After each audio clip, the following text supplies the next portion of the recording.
Many of people have seen the news reports and some of the things that this may not be the route that the university needs to take. Can you talk about why JMU decided to go this route and sending the students home? Hi, I'm John Alger, president of James Madison University, and I'm here today with Xaiver Williams, one of our students. Xaiver and I are here today to have a conversation about the university's temporary shift to online instruction. I know we've put a lot of information out there on our website and other places, but we thought it would be helpful to respond to some of the questions that have been raised in an actual conversation and to put a human face on the challenges that we're all facing together. So Xaiver, thank you so much for being with me today. And could you tell us a little bit about you? Thank you, President Alger. My name is Xaiver Williams. I am a sophomore music education major, also an honors interdisciplinary minor from Hampton, Virginia. I currently play the trumpet, and I'm also a member of the Marching Royal Dukes, and I'm a Centennial Scholar. I have aspirations of being a high school band director here in the state of Virginia, with also pursuing the career path of being a high school principal after being in the classroom for some time. That's terrific, Xaiver. Thank you so much. It sounds like you stay pretty busy as a student. I'm very impressed. Well, the first question I really would like to ask you is, many of people have seen the news reports and some of the things that have posted about JMU going home. Some people have said that this may not be the route that the university needs to take. Can you talk about why JMU decided to go this route and sending all of the students home? Sure, it's an important question. And actually, of course, we didn't send all of our students home, and there's actually a lot of misunderstanding about that issue. So I'm glad to have this opportunity to address it. First, as we made these decisions, it was not something that we took lightly. We were basing all of our decisions on the monitoring of a combination of metrics, the number of cases, the rapidity of the spread, and the quarantine and isolation space that we had available as a university. And there were some key components when we had to make these decisions very quickly, by the way, at every turn, guided by our medical experts who were with us every step of the way. And those key components were that we did not send all students home, nor did we ask anybody to leave who was sick or who tested positive or who'd been identified as a close contact. In fact, all of the students who were in quarantine or isolation were asked to finish that time here rather than to go home while they were in those periods of quarantine or isolation.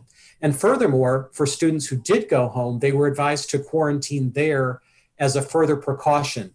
This was really a decision about students that were living in the residence halls on campus. Remember, that's only about a third of our students to begin with. But the medical experts said that we had to lower the density on campus, specifically in the residence halls, in order to protect students because of the challenges with quarantine and isolation and having to feed all the students that are in quarantine and isolation if they can't leave their room. We also, as part of that process, as you may know, Xaiver, provided exemptions for anybody who had high-risk family members at home, for example, or other special circumstances. That might have been, having unreliable internet or technology or lack of stable housing or food. So we granted a lot of exemptions because we recognized that this was going to be a hardship on a lot of students and families. And so we encouraged them to be in touch with us if there was a need for them to stay on campus.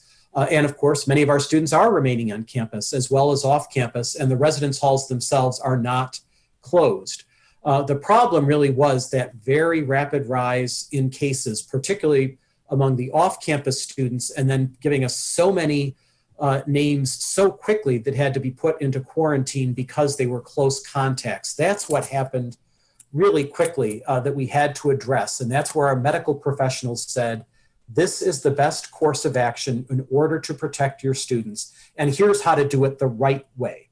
There's a lot of nuance in that message in terms of making sure that anybody who is sick or who might be sick is kept on campus and kept under supervision and watch. And that's what we wanted to make sure happened.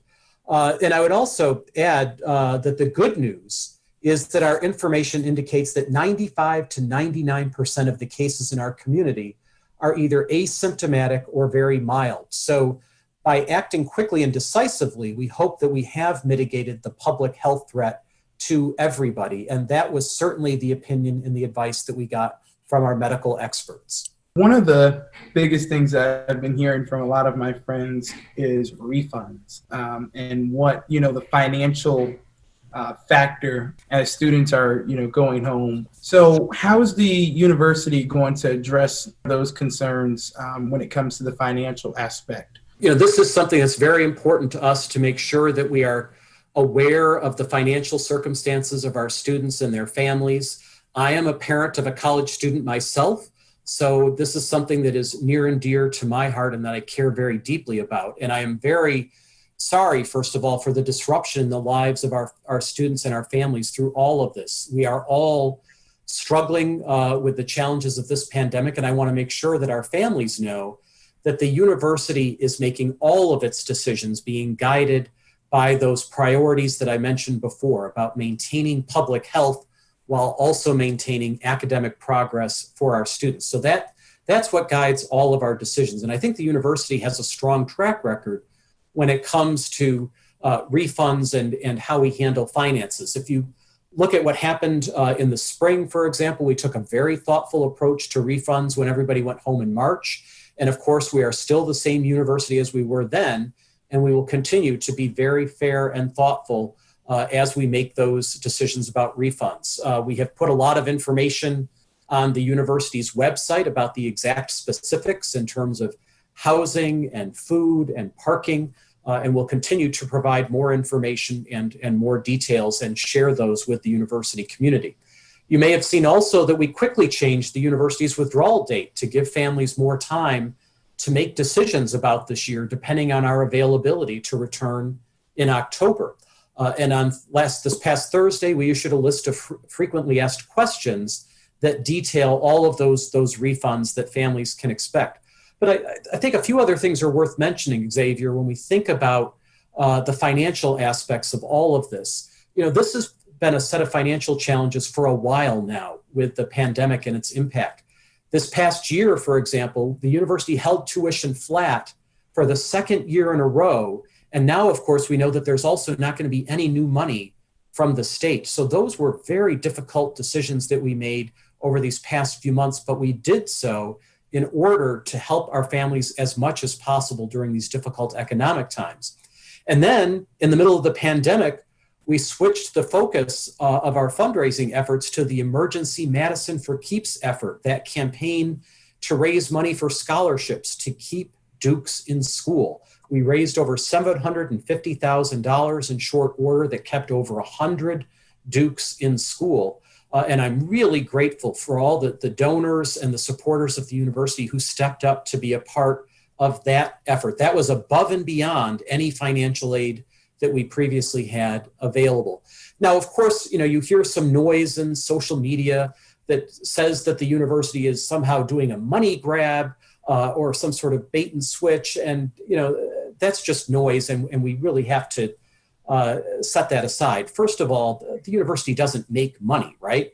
We're a state agency, and the revenues that we get go straight into services for our students. And I think that's an important reminder that one of the hallmarks of the Madison experience is that we provide a lot of high quality services for students. And so to the degree that we're considering the bottom line as we make any decisions about returning to campus, it's always about preserving that student experience at JMU in the best way possible. And that's what's guiding decisions at every turn.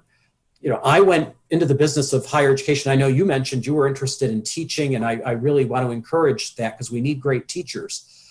But those of us that go into the field of education do so because we love students and we care about students and access to education. So that is the approach that certainly I take. That's what keeps me up at night is thinking about how do we provide that access and those opportunities for students even during these very difficult times. And I and all of my colleagues at the university see ourselves as stewards of this great university, and that our role is to try to leave the institution better than it was when we found it. Even during these difficult times, that's what we're trying to do at every turn.